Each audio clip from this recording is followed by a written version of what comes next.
Good evening. I'm very glad to receive here tonight Meriem BOUDJADJA, who is a consultant specialized in project energy and development, freshly off United Nations contract in Algeria, and who held formerly a cabinet-level position as communications and public relations of the Ministry of Trade and Ministry of Industrial Development and Investment in Algeria. We, Frenchmen, have a very complicated relationship to this country and certainly a very twisted view of what Algeria is nowadays. And I'm quite intrigued to listen what Meriem BOUDJADJA has to say about the part of myth in modern Algeria and how she considers the truth and the reality of this country. So Meriem BOUDJADJA, thank you very much for being here. Thank you for having me. It's up to you. Thank you for having me here. I'm really glad that I have the opportunity to discuss my view of my country and where I live on a daily basis. It is pretty amazing when one person wants to learn about a country, what it has to do. So either you try to get data or you try to get information. So when you try to get data, for Algeria, it's a bit more complicated because the latest data that you have from usually UN organizations or derived organizations, the number are not necessarily accurate just because of the way the surveying is done. And it's not necessarily available. In terms of information, we turn to the press.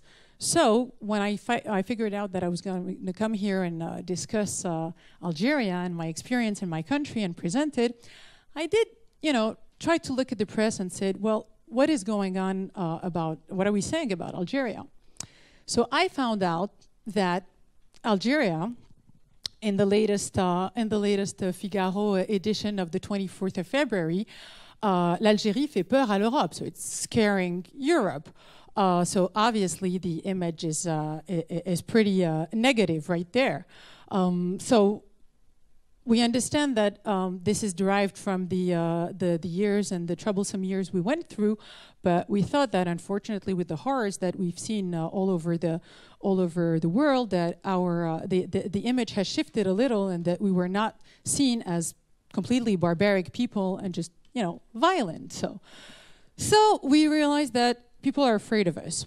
We also realize that when you go on the sites of the UK, this is the UK embassy, but I'll give you the excerpts of what the Department of State in the US says about Algeria.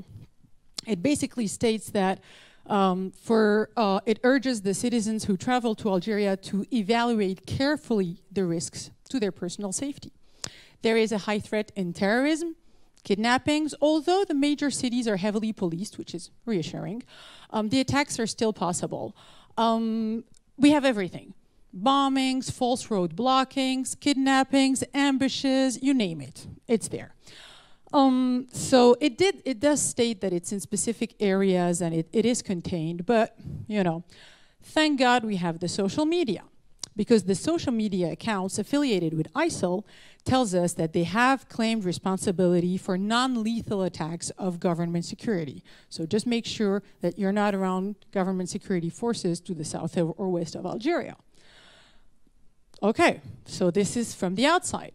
From the inside, we find out that we're afraid as well. So not only are the people afraid of us, but we're afraid of the outside world, and we are literally barricading ourselves to the bordering country against our enemies.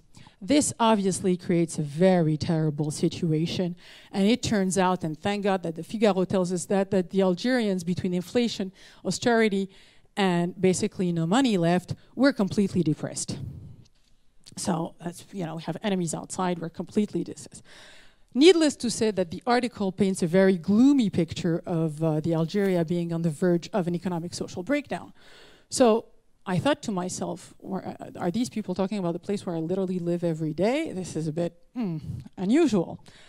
On the same day, it was confirmed because the Mercer ranking confirmed that Algeria is 187th in terms of Algerians living in Algiers. This survey, what does it do? It evaluates over 440 cities in the world, And it assesses a number of factors. It assesses about 14 factors to make up daily life for expatriates and their families, because the standard wouldn't be the same for a local. So, you know, it figures. And it recommends a premium for the assignment, so that you know basically how much money you'll make. So, from living in Algeria. So we're 185th, 87th, sorry. Tunis is 113th.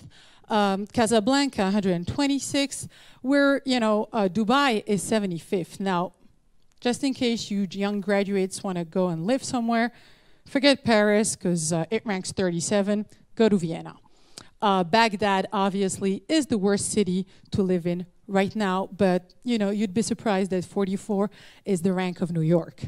So, you know, between London is 39, way overrated, so forget that. That's according to the international quality of life.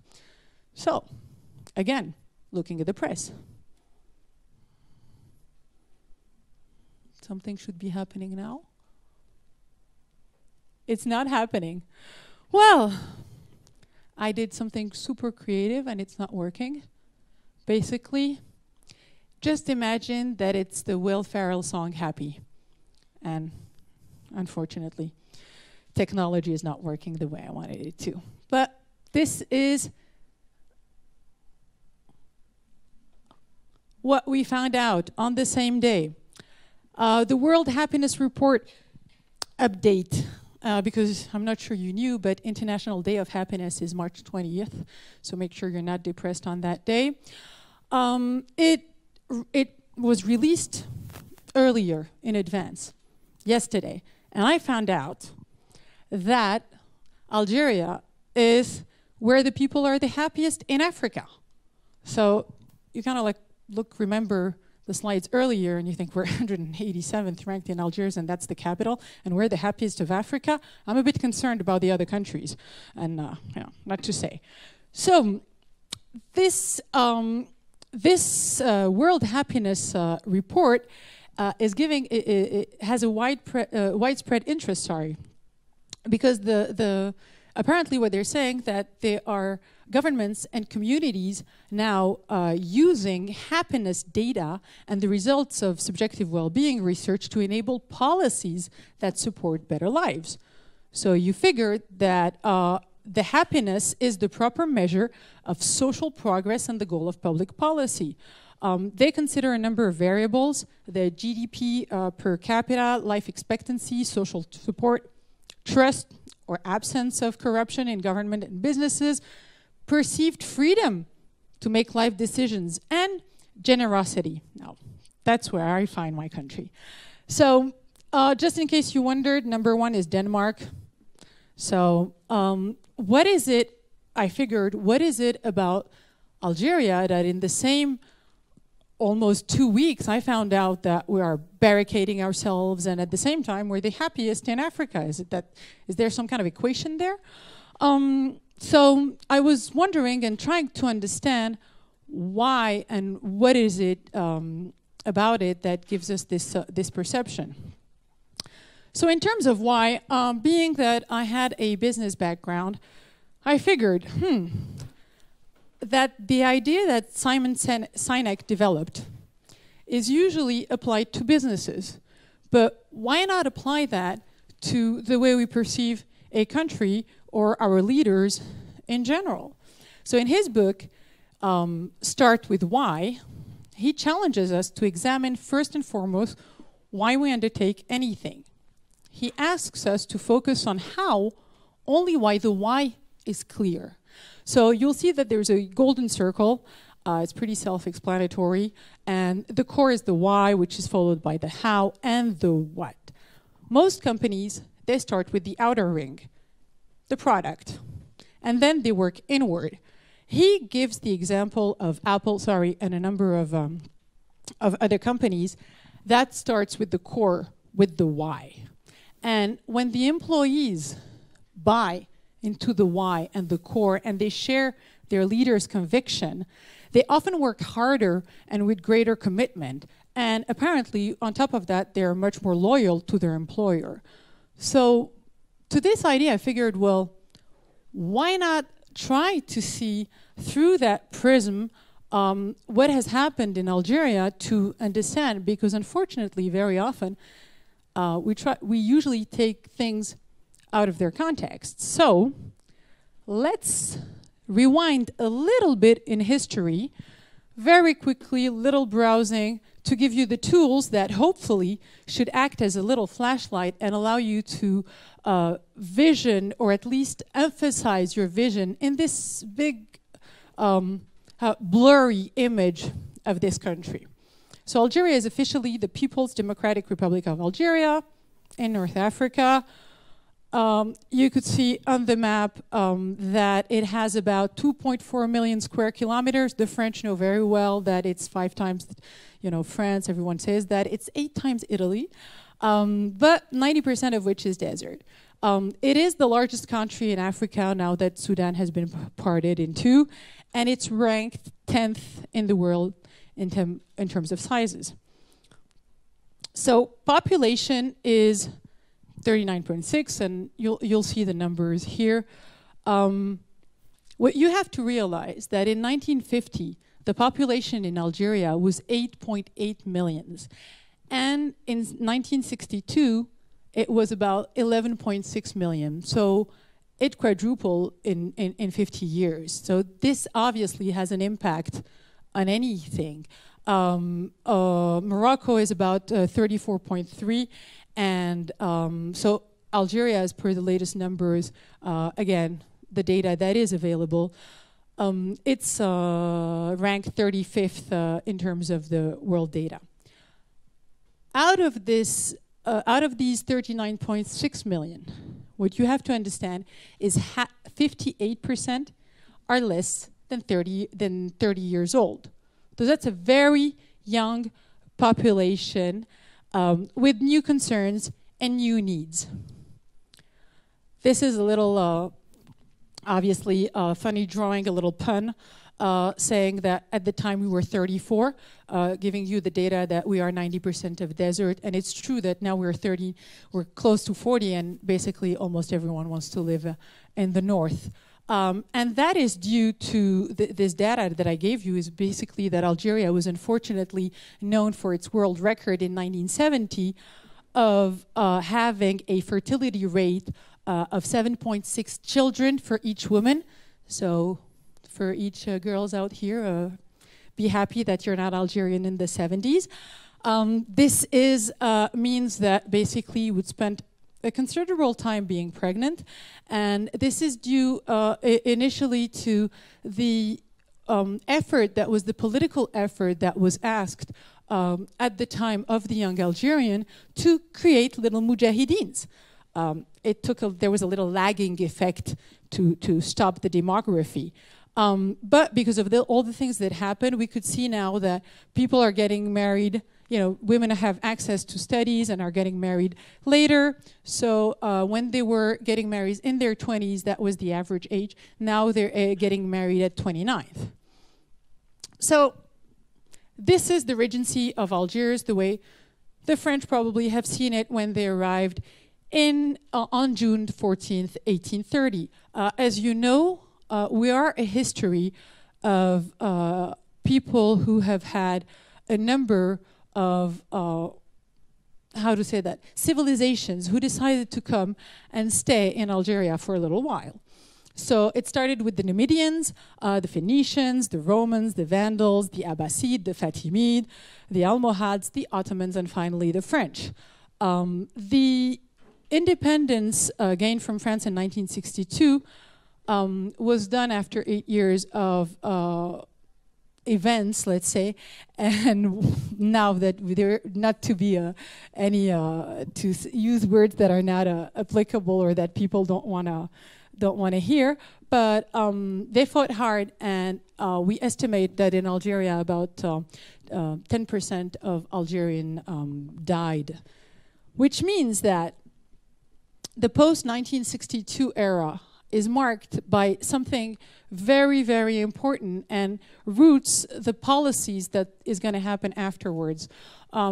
what it roots is that, of course, needless to give you the background historically of Algeria within the world at that time, but the choice of socialism was an obvious choice since the country had fought for their rights. So it had a major effect on designing the development strategies with a very heavy focus on heavy industries based on hydrocarbons, of course, to cultivate the oil and reap the industries.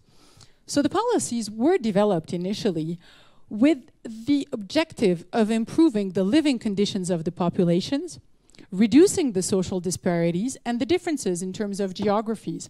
What you have to realize is that 6% of the population in 1962 lived in towns. Just to give you an idea, it's 70% now. So it means in terms of development for that short period, it generates a number of things to be done. There was, of course, a populist approach to the policies towards self-reliance, self-sufficiency, and the prevention of concentration of economic power in private hands.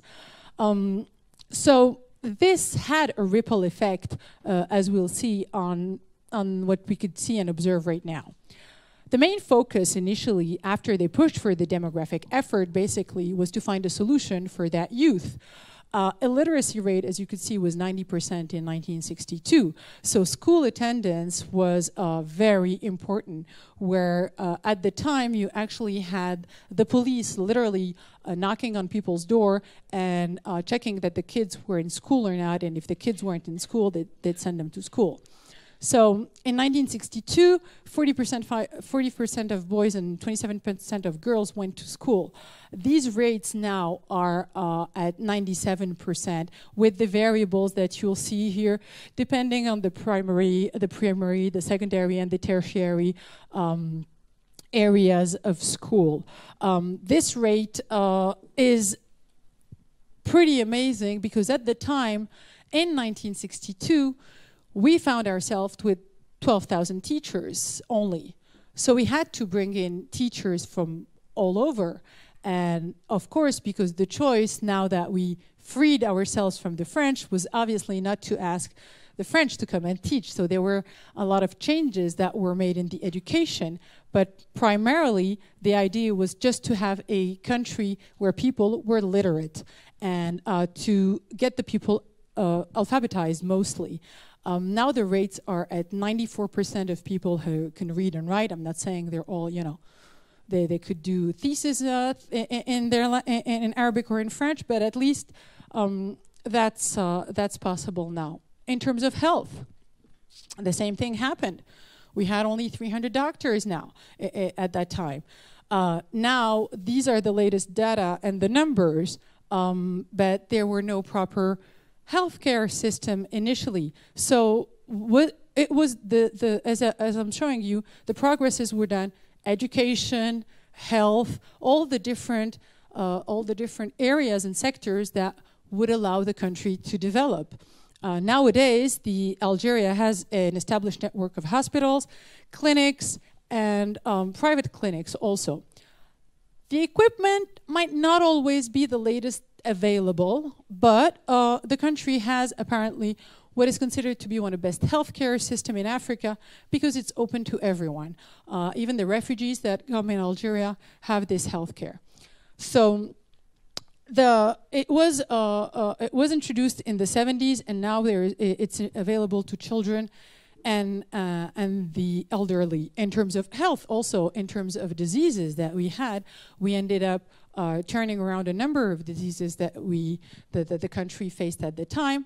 And now we have the issue of a different type of disease, what you call the rich disease, is that a lot of the younger generation now is with the development of the way of eating that is very occidentalized now, when everyone's eating fast food. Now the kids are having diabetes, they're obese, which are things that we never had experienced. So we're from poor disease, we're going to rich disease right now. And around, it's estimated at about 8% of the population who has that. In terms of housing, now this was the major issue. If you remember correctly, I explained to you that we decided to opt for socialism. So that meant that, first of all, the first thing we had to do is occupy all the real estate that basically the French left. That was called la politique du bien vacant. So the state had to manage this real estate that the people left behind them and had to attribute it. But it wasn't enough because, remember the fertility rate. So what were we supposed to do besides create more housing? The problem is that with the galloping population growth, a rapid urbanization, and the housing crisis that the people faced, because we ended up in a period when there was a gap where people had to live maybe, I don't have the data example, but living in a very popular district myself, I know that families of 4, 5, 6 in the same apartment is not unusual at the time. So now we find ourselves with a housing program that is in Algeria. What you see on the left-hand side is called ADL. It's a housing program that is oversubscribed, that's true, but it's a housing program where you apply for it and the government, against a small fee, and then on rental, kind of a leasing base, you'll end up owning the building. So this was a generous idea, of course, but not enough for everyone, and not enough from what you've seen of everyone wanting to live in the north.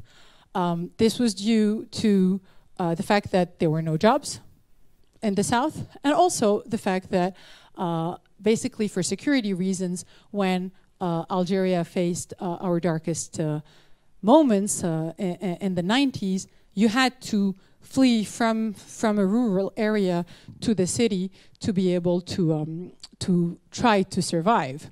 So the housing program as it is right now, and the numbers I've given you here, it's the data that is requested to cover for the demographics right now. It's not for the past, because we expect that the total housing is estimated at 10.5 million, and this is until 2025. So this is the type of opportunity that the international companies are looking at, because the foreign the local companies can only build about 80,000 units per year. So this has been the latest the focus on what the government did. In terms of gender, there is a legal framework that is pretty modern, but as you see from this little pun again, and we're not necessarily following in terms of society. So in 2012, there were a change in the local elections that allowed, by law, women to participate in elected assemblies. So now we rank 26 in terms of representation of women, being the first in the Arab region with this policy of quotas. They were at 8% in the previous legislature, and now they're at about 32% in the current chamber. It had also the Declaration of Algiers, where they have, it's become a reference document where it calls for encouraging and inciting women to invest in the political life, advocate for their rights, and a number of elements, offering them opportunities at the economic level on papers, which has allowed Algeria to improve considerably in terms of rating. So now, in terms of rating, in the Human Development Index, as you could see, we ranked 83, because you'll see on the left-hand side, there's the life expectancy index, there's the education index, and there are also the standard of living, but there's also a gender element. So you could find yourself with countries, because they're not looking at the GNI per capita, this shows the contrast that you could have in different government policies and different government policies' priorities. So our focus was put, as you've seen, from education and housing, which allowed the country to increase. So that was fine, okay. We saw what the plan was and everything, but how are you supposed to support all that? Well, public policies are supported by the economy. So, as you remember, we went for a social approach, a socialism approach. So, it was anything that was coming from abroad, the country was pretty traumatized, and they figured that it was better and safer to nationalize about everything they could. So they did nationalize all the companies. The problem is that the whole economy, almost the whole economy, was nationalized. But the lack of advanced technological knowledge, as you remember from the data I gave you earlier of education, forced Algeria to resource to joint ventures, mainly with American companies at the time in the oil industry. But so they realized that that prosperity at the time was not possible without industrial development. So we wanted to be very industrialized. So we invested about half of our gross domestic product in the building of a national public industrial base. So unfortunately, two things happened at the same time. First of all, they were right to be a bit wary about what they perceived as the foreigners, because the technology that was transferred from the foreign corporations was, when transferred, already almost obsolete. So that did not allow Algeria to compete in the international market, and could even barely fulfill the domestic market demand.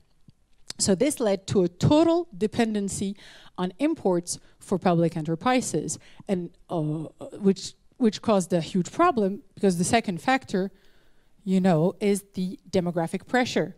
The people who were born in the 70s, now they're in the 90s, and they're 20, and they have their needs, and they want to be met. So this pushed the government to launch a number of reforms in the 80s. And they tried to split up the so-called big corporations, realizing that this was way too much for them to handle. So they divided them into various activities that they had in the trading sector, in the engineering, in the production. And this was done to increase efficiency and their production, to allow to diminish the Algerian dependency on foreign market. This is what you'll see in history books as the restructuring policy that went from 1980 to 1985. Unfortunately, it failed to achieve their recovery. So in 1987, the government underwent for what is called the enterprise autonomy, where the idea was to submit the public corporations to direct market mechanism rules, and profit making was supposed to be the sole consideration. So despite these reforms, and in addition with the 1986 oil crisis and the social tensions, we ended up in 1988 with violent demonstrations that took place. We all know what has got started from 1988 and the years that went by, and Algeria faced some, at that time, very gloomy days and hours.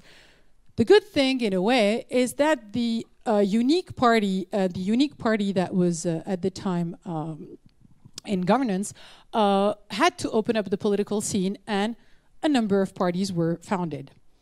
So they decided that obviously the choice they had made were not the right ones. So they were pushing towards more and more a privatization as one of the main pillars of the economic reforms. And that's what I'm going to tell you now is going to be pretty interesting. So for later is the fact that they were pushed to privatize, as they say, by the IMF, the World Bank, and the Club of Paris. And it was considered that the privatization policy would rescue the country from its financial crisis, which led to a structural adjustment program with the IMF in 94 to 98, and it left the Algerian government feeling very bitter because they were strangled by the foreign debt, and it had to be restructured to receive the international credits. So this whole poor performance of the industrial sector ended up creating a complete lack in culture that promotes entrepreneurship and very coherent national economic policies to guide the industrial process. After that, President Bouteflika was elected and the country went on other reforms. Well, the good part is that the oil price is raised. So they had the possibility in 2001, they started their revival and support plan to encourage growth in the economy. And then they started to, from October 2000 to December 2002, the bank approved Algeria for financing, the World Bank approved Algeria for financing. But after Algeria received enough resources from increased oil prices, in February 2006, they decided to suspend external borrowings and pay in advance the country's debt to be completely debt-free. So Algeria paid to all the multilateral institutions. So they decided that that way they were free of debt, and now it was going to be a clean slate. So basically, before 2009, the economy was trying to follow the projects and the demographics and everything. So in 2009 to 2014, that's where you'll see that there is the start of the highway that has crossed the country all the way from east to west. The water projects, such as the desalination plant of water to have running water in the city of Algiers in Iran, which are huge projects, obviously. And they decided they would create 2 million new housing units in that. So this new orientation of a program, it's true that it requires a substantial investment, but they figured they didn't lose the idea that it had to, the industrialization of the country was still very important. So they tried to recapitalize large public industrial groups in different sectors, in automotive, in pharmaceutical, in electronics, to make sure that they wouldn't have to face the same issues they faced in the past. In terms of unemployment or employment, the state is the main investor in the public sector as a main employer. The problem is very, very difficult to apprehend the numbers in terms of unemployment, because although what you've seen in the data here is the percentage of the estimate active population and how they can work depending on their level of education. These are numbers that you get from the ILO.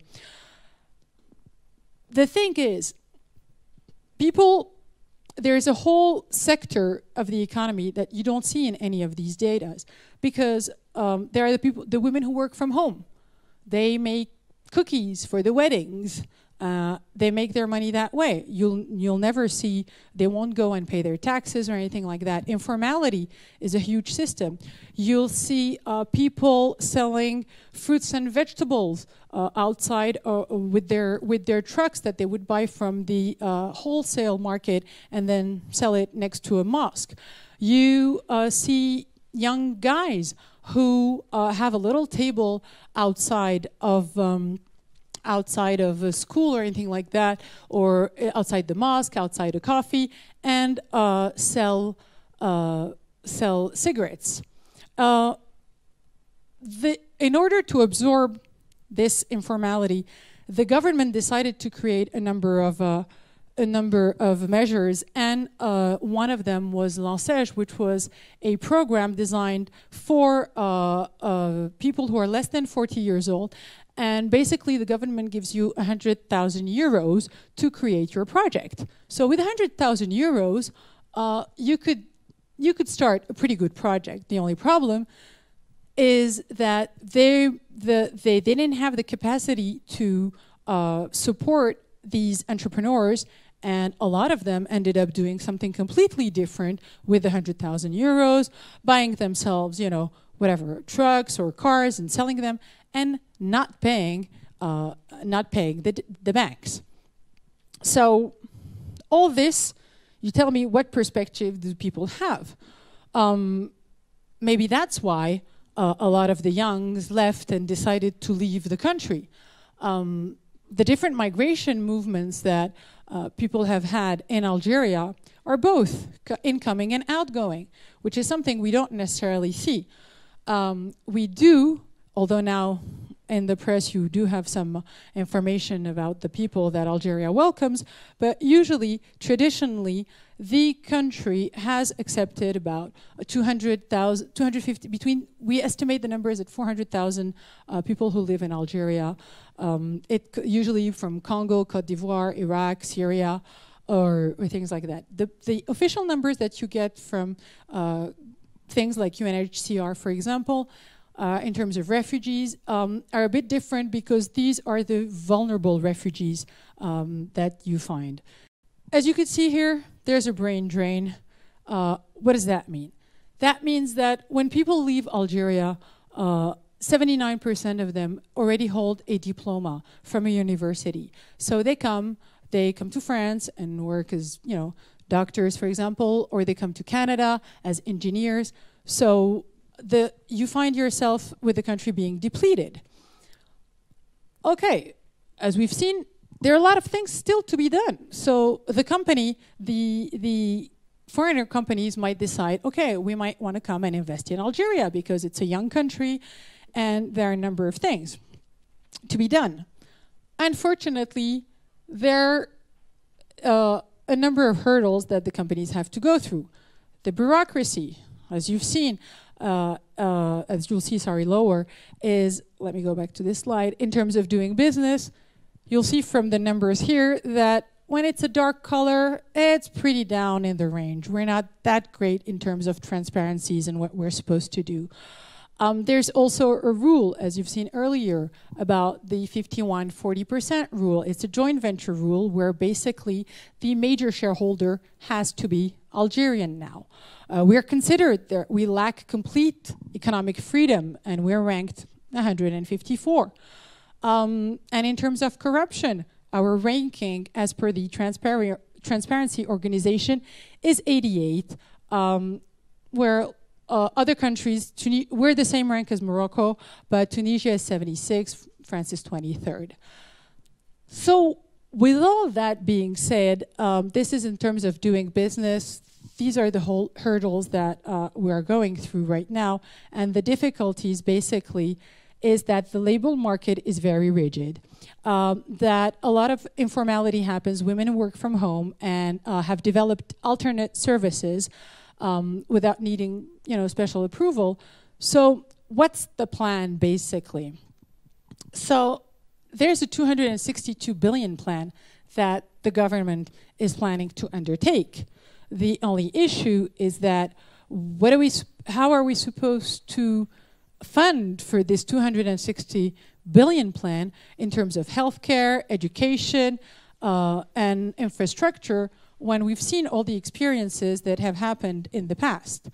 So, and what's most important, is that the oil prices are completely falling, and apparently, from the latest data, are going to stay at a low level for a medium term. So, although we have the 10th largest reserve of natural gas and a number of, and Sonatrach being the oil exploiting company, is the 12th company in the world, is that going to be enough? What everyone says is that no, it's not enough. But how are we going to absorb the impact of the oil price loss? That's the question that everyone has, because the GDP growth rate in Algeria grew to 4%. These are the latest data from the IMF. So what you need to understand is that, and that's why I gave you the review of what has happened in the past. This is the employment rate. We consider it to go to, it went to 10.6%. What do we do with these indicators? So the question is, we have subsidized a number of things so far. A lot of people will tell you it's to buy social peace. Well, obviously yes and no. You've seen how the picture looked 50 years back. Is there an awareness? And is the country realizing what we're supposed to do with a number of problems that are being added, which are that we don't have a liquidity risk, that's fine. The foreign exchange control is completely controlled in Algeria, so we're not sensible to foreign exchange.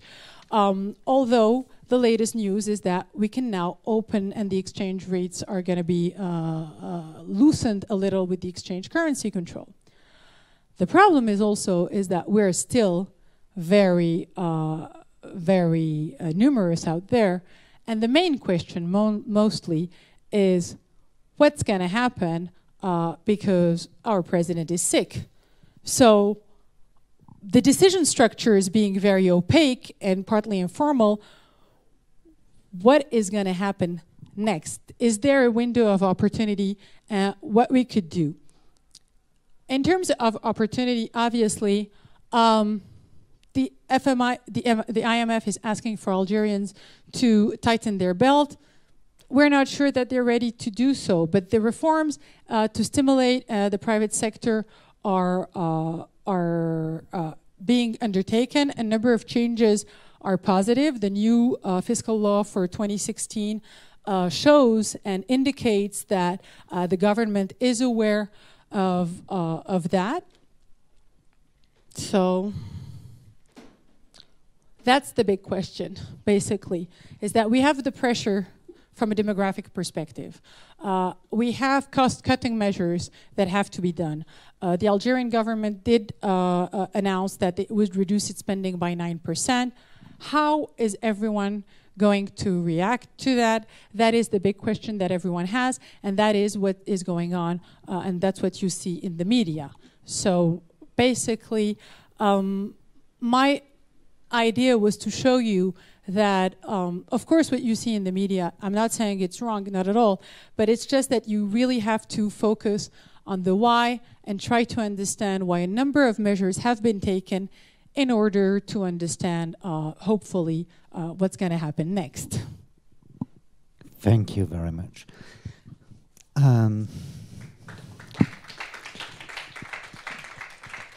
First, a small note.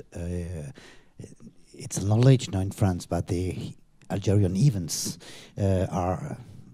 were a real war, so you can use this term in France without problem right now. Well, yeah, you could use it before whatsoever. First question, if you don't mind.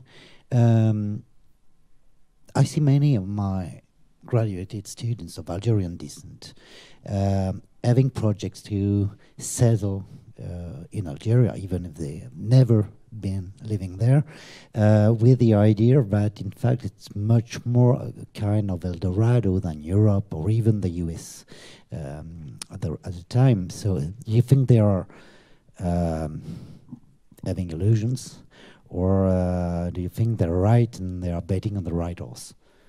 I personally think that they're betting on the right horse.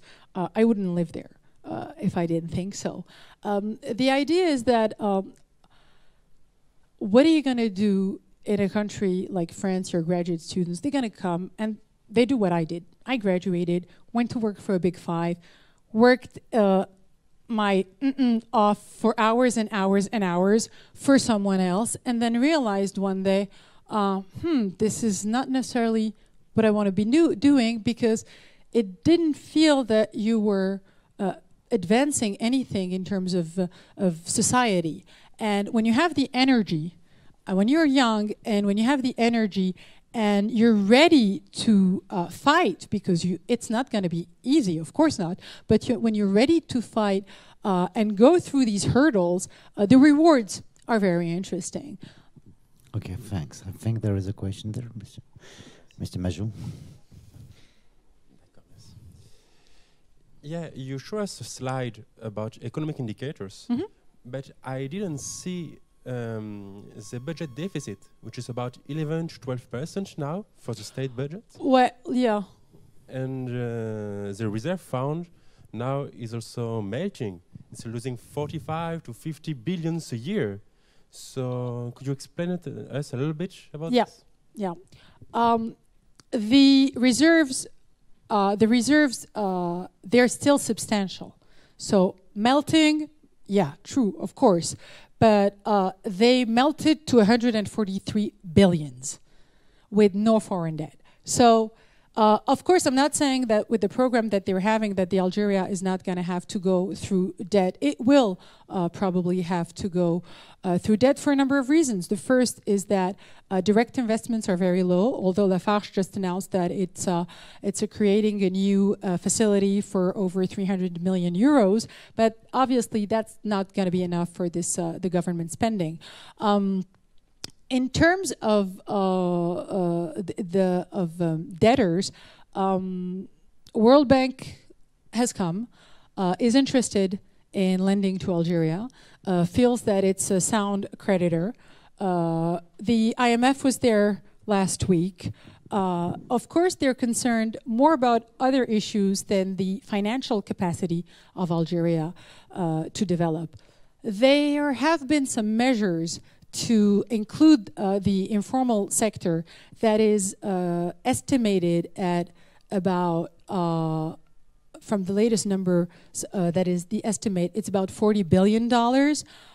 So they're trying to integrate that part in the economy, but there are a number of reforms to be done at the same time. In order to make sure that you could integrate people who basically make a living without having paying taxes, you have to offer them something else in return. And you have to make sure that the procedures are fair for everyone. So this is for the reserves parts. For the debtors, again, central bank did, the World Bank did state that it'd be interested in lending. The IMF stated that we're not Venezuela. Okay, we know that. So we'll see. We're literally at a turning point, a very interesting turning point. The capacity of Algeria to be able to change very quickly will determine what's going to happen next. But I personally feel confident that they'll be able to do so.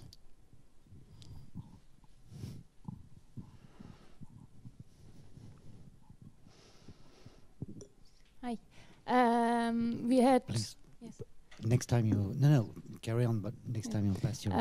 We had on another conference this afternoon, we had the questions about Senegalese people coming here for studies and going back to Senegal, and they are facing a lot of jealousy from their people who stayed in Senegal. Is it the same thing in Algeria or not?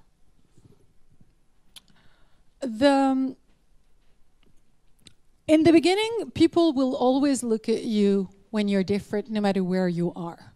They look at you different. Algeria is a bit different because everyone has been abroad, or everyone has some family abroad somewhere.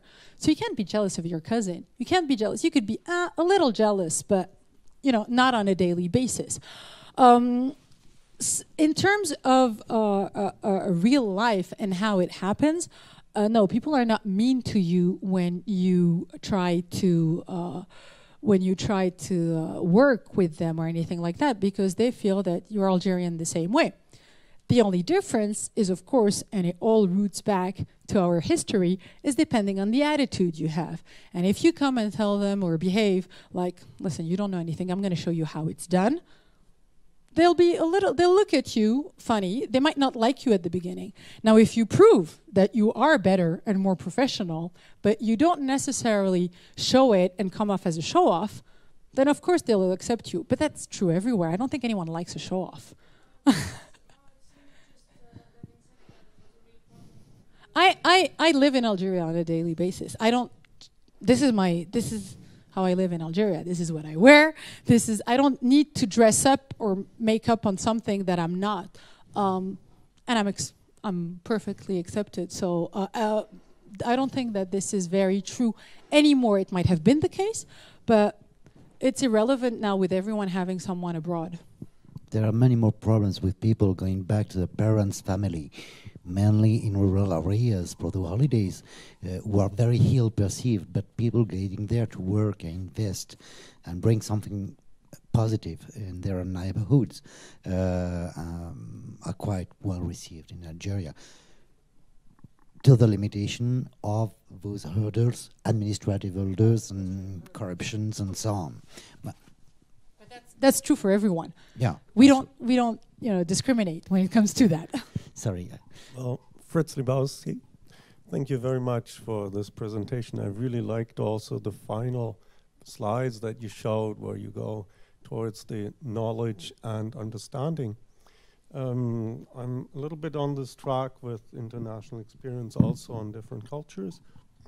Although being just a very basic atheist normally, I must say that there's a very basic slogan in the Quakerism, fundamental, I would say, guidance that happens in Quakerism, that is, understanding is better than riches, which is a really important thing to do when you go for education in this. So I went to a Quaker school in the US, and I was really proliferated by the underlying ideas that come out of it. And they may be also helpful, but it takes time.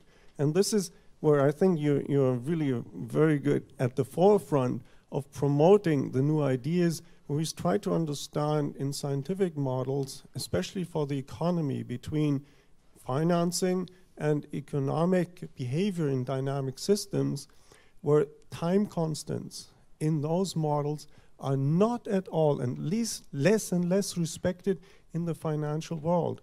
This is a huge problem, and I would like to know if you have some ideas or possibilities that you can see in Algeria to promote this towards a stable economic model without not just playing with numbers, because this is gambling and corruption. On the other side, it's much more interesting to understand how to use the energy of the stability of the system to drive it towards understanding and building the tools that you can handle unforeseen situations in an incremental step. I'm an innovator, right? So that's why I'm talking about this. I use this from technology and especially in image processing and deep learning. But I think through these tools, we might be able to give all the people quickly new accesses in understanding how to build up tools that are helpful to build new economies that are not threatened by financial techniques that we are all exposed to in the whole world. Do you have any ideas? Thank you. Sorry for being so long. No, don't worry about it. The idea is about how to basically there is not let me think 1 second how to rephrase that. We are very wary about financial institutions, financial world, the world of finance. We look at it always in a very suspicious mode. As I said, this is very historic. Now, at the same time, you could see that economy still has to happen. So, and what I like and what I love about Algeria and about the Algerians and what I'm very proud of is the fact that we're very creative in terms of developing a new system. So fine, it's a système D. That's true. But I feel that the challenge for the country and for the authorities is how to incorporate these changes that are done at grassroots level and bring them up. Because you don't need to convince someone who's on Facebook or Twitter, on the social media, of the need to do a number of things. But they're very creative in terms of solutions because, as I said, foreign exchange regulation is controlled. But at the same time, it has prevented us from going through the financial crisis that everyone went through in 2008 because we never invested anywhere else. So, so now people are a bit precautious when it comes to things like that, because we're always hearing from the IMF and from organizations like that, usually that we don't know any better. We'll show you how to do things. And now the Algerian people felt like, listen, guys, maybe we'll listen to you, but not quite yet on a number of items. So I'm confident that the people will come to develop their country, but what I'm really hoping mostly is that the various authorities, as I said, take into account the creativity of the Algerian people. I hope that I replied to your question. Thank you. I was very interested when you talked about the informal economy question formally, which is something but from the Western developed country, we always looked at the sign of underdevelopment and lack of financial or fiscal management from the government and authorities. But I remember that there had been a few years ago a communication from an Algerian researcher in economics who estimated that the informal economy sector in France was up to 40% of the GDP. And it was a very serious study that kind of threw back the image of inefficiency and so on that we usually cast on Algeria and countries of what we think are of the same type. One last question, if you allow me. Mine, and it will be a very short one. Tell me yes, no, with one cause, please. You could totally disagree with the idea that the Algerians have turned through the years to an assisted population from their government. From a point of view, it seems to be a completely false idea, I guess. But I may be wrong. No. You asked me to reply by one syllabus. I think that I won't say a yes/no question. I will simply say that we were spoiled. We were very spoiled. So now will we throw a tantrum because we don't get our toy, or will we, bite the bullet and say, well, we were spoiled. Now it's time to show the world what we could do. Thank you very much, Meriem BOUDJADJA. Thank you very much. Goodbye. Have a good night. Thank you for having me.